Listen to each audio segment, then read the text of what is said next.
Hello children, myself Abhishek Kumar Pandey. I am your SSD teacher. पिछले term पे मैं discuss कर चुका हूँ आपके प्री क्वार्टरली एग्ज़ाम के बारे में, जिसमें मैंने आपको एसएसटी का पोर्शन बताया था कि 2 चैप्टर आपके हिस्ट्री के आने वाले हैं, फर्स्ट और सेकंड चैप्टर। फिर आपके ज्योग्राफी का फर्स्ट चैप्टर आने वाला है और सिविक्स का चैप्टर नंबर 1 आने वाला है। यानी एसएसटी के 4 चैप्टर्स आएंगे आपके प्री क्वार्टरली एग्ज़ाम में, जो 4 अगस्त से स्टार्ट हो रहा है। स्कीम आपके पास पहुँच भी गया होगा। तो उसमें आपके 4 टाइप के क्वेश्चन रहेंगे। फिल इन द ब्लैंक्स रहेगा, एमसीक्यू रहेगा, 1 वर्ड का आंसर रहेगा और ट्रू फॉल्स रहेगा। एक और रिक्वेस्ट, जो 1 वर्ड का आंसर रहेगा उसका आंसर एक ही वर्ड में देने की कोशिश करिएगा।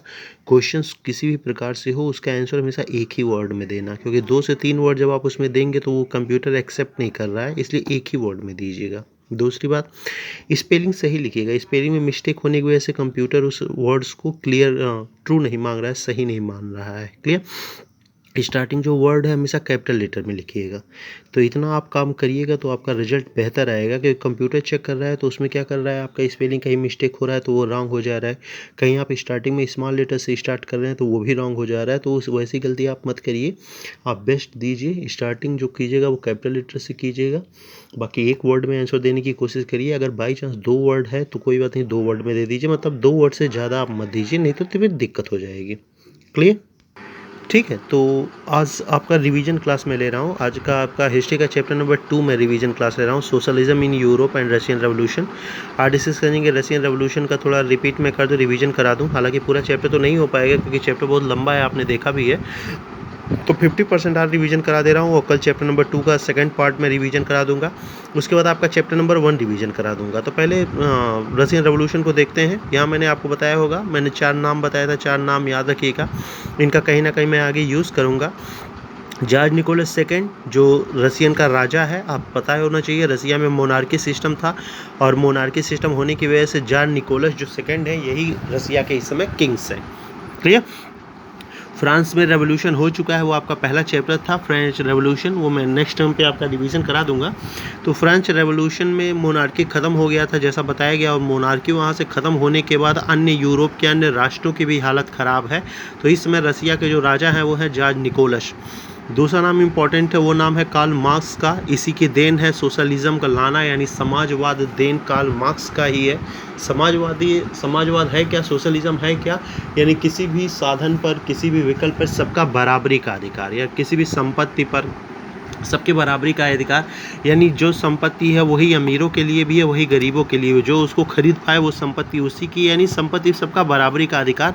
वो किसी का मोनोपोली नहीं, किसी का एकाधिकार नहीं है, वही होता है सोशलिज्म। और ये देन है कार्ल मार्क्स का, और इसे मानने वाला है रसिया, बहुत बड़ा सोशलिस्ट कंट्री है। आगे मैंने एक नाम बताया व्लादिमीर लेनिन का, याद रखिएगा, रशियन रेवोल्यूशन कराने वाले यही हैं।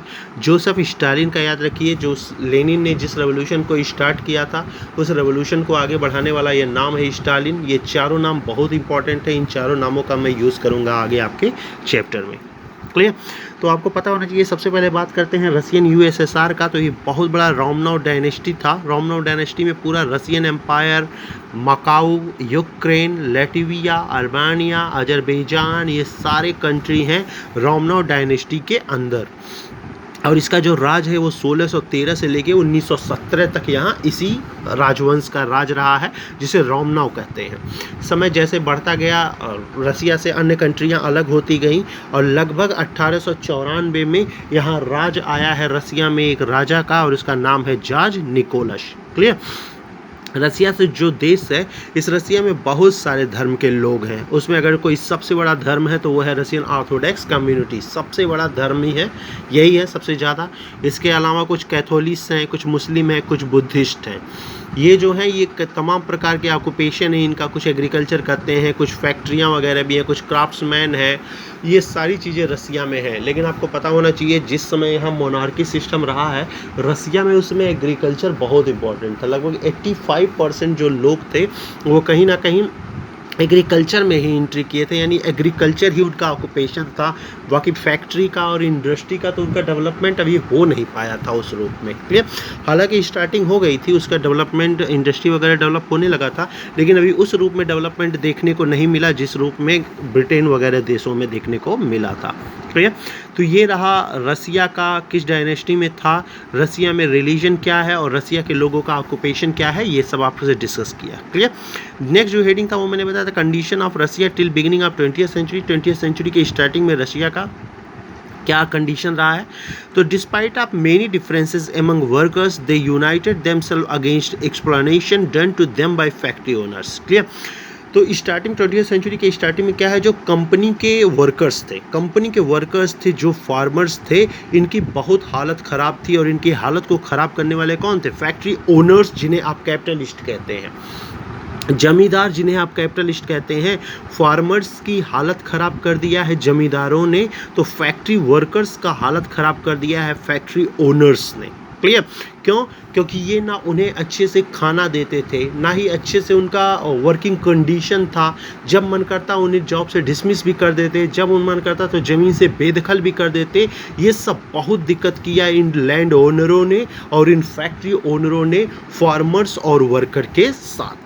तो बड़ी दिक्कत हुई, फार्मर्स और वर्कर्स का कोई सहारा ही नहीं था, वो कैपिटलिस्ट के खिलाफ बोल भी नहीं सकते थे, क्योंकि ऐसा कहा जाता है कैपिटलिस्ट को सपोर्ट कर रहे थे जार निकोलस जी, और जार निकोलस जी कैपिटलिस्टों और लैंड ओनर्स के सब साथ है, तो फार्मर्स और फैक्ट्री वर्कर्स कुछ कर भी नहीं पा रहे थे। ये वेट कर रहे थे उस इंसान का जो शायद इन्हें कुछ न्याय दिला पाए। क्लियर। तो जब इस समय ऐसा सिचुएशन है रसिया में, तो रसिया में कहा जाता है 3 प्रकार के लोग आए हैं, या सिंपली मैं कहूँ तो 3 प्रकार की पार्टी जनरेट हुई है 20th सेंचुरी के बिगिनिंग में। इनके हालात को देखते हुए 3 प्रकार की सोच वाले लोग आए हैं रसिया में, और उसमें पहली सोच वाले हैं लिबरल वाले ग्रुप हैं। दे वांटेड ए नेशन, वो क्या चाहते हैं, एक राष्ट्र चाहते हैं, विच टॉलरेटेड ऑल रिलीजन, ठीक है, जिसमें सभी धर्मों को सम्मान दिया जाए। भैया फार्मर्स का जो धर्म है, या वर्कर्स का जो है, फैक्ट्री ओनर्स का, लैंड ओनर्स का, ये सभी लोग समान प्रकार से रहें। They also approved uncontrolled power of dynasty rules. Clear. जो दे आल्सो अपोज्ड, मिस हो गया, ये आर लिखा हुआ है, एस है, अपोज्ड। ये क्या करते थे, जो डायनेस्टी को इतना ज़्यादा पावर दिया गया है उसको अपोज करते थे कि भाई इतना पावर डायनेस्टी को ना दो, बल्कि एक तरह का डेमोक्रेटिक कंट्री बनाओ, एक नेशन बनाओ, और वो नेशन में सबको बराबरी का अधिकार दो। आप लोग मोनोपोली को इतना ज़्यादा आप लोग मोनार्की को इतना ज़्यादा पावर दे रहे हैं कि मोनार्की जिससे चाह रहा है उस तरह लीड कर रहा है। दे वर रिप्रेजेंटेटिव इलेक्टेड पार्लियामेंट, उन्होंने कहा कि लोगों को अधिकार दो कि वो अपना रिप्रेजेंटेटिव नियुक्त कर पाएँ और एक पार्लियामेंट्री बनाइए। अब ये मोनार्की सिस्टम नहीं चल पाएगा, क्योंकि अगर मोनार्की सिस्टम ऐसे चलता रहा तो रसिया बिल्कुल उसी फ्रांस के हालात पे पहुंच जाएगा, और यहाँ भी एक बहुत बड़ा रेवोल्यूशन होगा। ठीक। गवर्नमेंट सब्जेक्ट टू लॉ, हाँ, एक गवर्नमेंट फॉर्म कीजिए जो लॉ के अकॉर्डिंग चलाया जा सके, बल्कि ना कि मोनार्की के अकॉर्डिंग। तो ये पॉइंट तो इनके अच्छे थे, लेकिन उनके कुछ निगेटिव इम्पैक्ट भी थे। निगेटिव इम्पैक्ट क्या था, did not believe in universal adult. ये क्या करते थे, वोमेन्स को, जो वोमेन थी उनको वोट डालने का अधिकार नहीं देना चाहते थे, केवल मेंस को देना चाहते थे। क्लियर। जो प्रॉपर्टी होल्डर थे ये उनको सपोर्ट कर रहे थे, फार्मर्स को उतना सपोर्ट नहीं कर रहे थे, या फिर वर्कर्स को उतना सपोर्ट नहीं कर रहे थे जितना फैक्ट्री ओनर्स को सपोर्ट कर रहे थे, क्योंकि इनकी भी सोच कहीं ना कहीं कैपिटलिस्टों जैसी रही है। तो ये है लिबरल जिनकी सोच थी। क्लियर। सेकंड जो ग्रुप फॉर्म हुआ वो फॉर्म हुआ रेडिकल्स का। Wanted government of majority of population. इन्होंने कहा भैया रसिया में जिस धर्म का सबसे ज़्यादा पॉपुलेशन है, यानी रसियन ऑर्थोडॉक्स का, उसका गवर्नमेंट फॉर्म होना चाहिए, सभी धर्मों का मिलाकर नहीं। तो यही तो तुम्हारा सबसे बड़ा निगेटिव पॉइंट था। एक तरफ से बोल रहे हो डेमोक्रेसी कंट्री बनाना, और डेमोक्रेटिक में तुम एक ही धर्म को मेजॉरिटी में रख रहे हो, तो ये तो गलत बात है ना। गवर्नमेंट कभी एक धर्म से रिलेटेड नहीं होना चाहिए, जो गवर्नमेंट बनना चाहिए उसका कोई धर्म ही नहीं होना चाहिए। दे अपोज लैंडलॉर्ड्स एंड ओनर्स। वो क्या करते थे, लैंडलॉर्ड और ओनर्स के अपोज करते थे, इन दोनों का। चलिए, इन्होंने कम से कम फार्मर्स और वर्कर के बारे में सोचा तो सही। आपका ये पॉइंट तो अच्छा है, लेकिन पहला पॉइंट अच्छा नहीं है। This suppose women's suffragette movements. इन्होंने क्या किया, महिलाओं का सपोर्ट किया कि भाई महिलाओं को हर एक प्रकार का अधिकार देना चाहिए, उन्हें वोटिंग पावर दीजिए, उन्हें गवर्नमेंट फॉर्म करने का अधिकार दीजिए, इन्हें कमेटी में जगह दीजिए, इन्हें पार्लियामेंट्री सिस्टम में जगह दीजिए। क्या तो इन्होंने क्या किया, महिलाओं का सपोर्ट किया। तो 2 पॉइंट तो अच्छे थे, लेकिन जो पहला पॉइंट है ये अच्छा नहीं था। ये थे रेडिकल्स, एक हो गया लिबरल, एक हो गया रेडिकल्स। तीसरे थे कंजर्वेटिव। ये क्या किए, ये रेडिकल और लिबरल्स इन दोनों को अपोज किए, इन दोनों की थिंकिंग को इन्होंने चेंज किया, मतलब अपोज किया। इन्होंने कहा भैया चेंजिंग जरूर होना चाहिए रसिया में, एकदम रसिया को चेंज होना चाहिए, मोनार्की यहाँ खत्म होना चाहिए, लेकिन वो धीरे धीरे होना चाहिए, slow process. They accepted that some change was inevitable but believed, थोड़ा थोड़ा धीरे धीरे चेंज करो ना, जैसे जैसे धीरे धीरे चेंज करोगे तो जनता पर विश्वास होता चला जाएगा, और जब जनता पर विश्वास होता चला जाएगा तो धीरे धीरे यहाँ पार्लियामेंट्री सिस्टम ला दीजिए। तो आप देख सकते हैं 20वीं सेंचुरी के बिगिनिंग में रसियन का क्या कंडीशन रहा है और रसिया के क्या हालात रहे हैं, ठीक है। तो आगे यही चलता रहा, ऑल पॉलिटिकल पार्टी वे इलीगल इन रसिया। जब जार ने ये जाना कि भाई मेरे खिलाफ कई पार्टियां इकट्ठी हो रही हैं, वर्कर्स ऐसे काम कर रहे हैं, फार्मर्स ऐसे काम कर रहे हैं, तो उसने क्या किया, सभी पार्टी को क्या किया, इलीगल कर दिया। जब उन्होंने इस सारे पार्टियों को इलीगल कर दिया तो एक पार्टी जनरेट हुई है जो फार्मर्स और वर्कर्स से लेकर बनी है। इस पार्टी को कहते हैं Russian social democratic party, DSDP। ये कार्ल मार्क्स की सोच पर इसे बनाने वाला है खुद लेनिन, यही वह नाम है, व्लादिमीर लेनिन, जिसने इस पार्टी का गठन किया। वो भी तब जब रसिया में सारी पार्टी को इलीगल कर दिया था, उस समय इन्होंने वर्कर्स और फार्मर्स को लेकर इस पार्टी का गठन किया। It's setup newspaper mobilised workers and also struggle for peasant right and demanded land. इसने क्या किया, मोबिलाइज किया अपने मूवमेंट को। इसने न्यूज़पेपर के जरिए और लोगों के जरिए अपने इस पार्टी के उद्देश्य को बताया। इसने कहा भाई मैं पीजेंट राइट लाऊंगा, साथ ही साथ मैं जो वर्कर्स हैं उनके लैंड का मैं डिमांड करूंगा, यानी वर्कर्स और फैक्ट्री फार्मर्स को वो सारा पावर दूंगा जो उन्हें चाहिए, अगर आप लोग मेरा सपोर्ट करते हैं तब।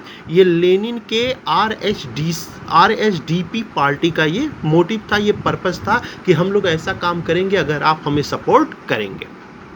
भैया यहीं तक रखता हूँ आज इस लेक्चर को, धीरे धीरे रिवीजन करते हैं। आगे जो बोल सेविक मेन सेविक वगैरह है, लेनिन मोटो वाला, ये नेक्स्ट टाइम पे डिस्कस करूंगा। साथ ही कुछ और रिवीजन्स पार्ट ले जाऊंगा। आपका चैप्टर लंबा है क्योंकि इसी चैप्टर में अभी आपको अच्छे खासे calendar, causes of Russian revolution, आपका फरवरी रेवोल्यूशन, अक्टूबर रेवोल्यूशन, सिविल वार, काफ़ी कुछ पॉइंट पढ़ाया जाना है, स्टालिन वगैरह के बारे में बताऊंगा। तो घबराओ मत, कल मैं आपके इस चैप्टर का पूरा रिवीजन करा दूंगा। क्लियर? तो आज यहाँ तक आप जानिए, और कल मैं पूरा चैप्टर रिवीजन करा दूंगा, आपका चैप्टर नंबर 2। उसके बाद नेक्स्ट टर्म पे आपका मैं चैप्टर नंबर 1 यानी फ्रेंच रेवोल्यूशन भी रिवीजन करा दूंगा। ओके, तो मिलते हैं नेक्स्ट टर्म पे बचे हुए रशियन रेवोल्यूशन के साथ। Okay, thank you.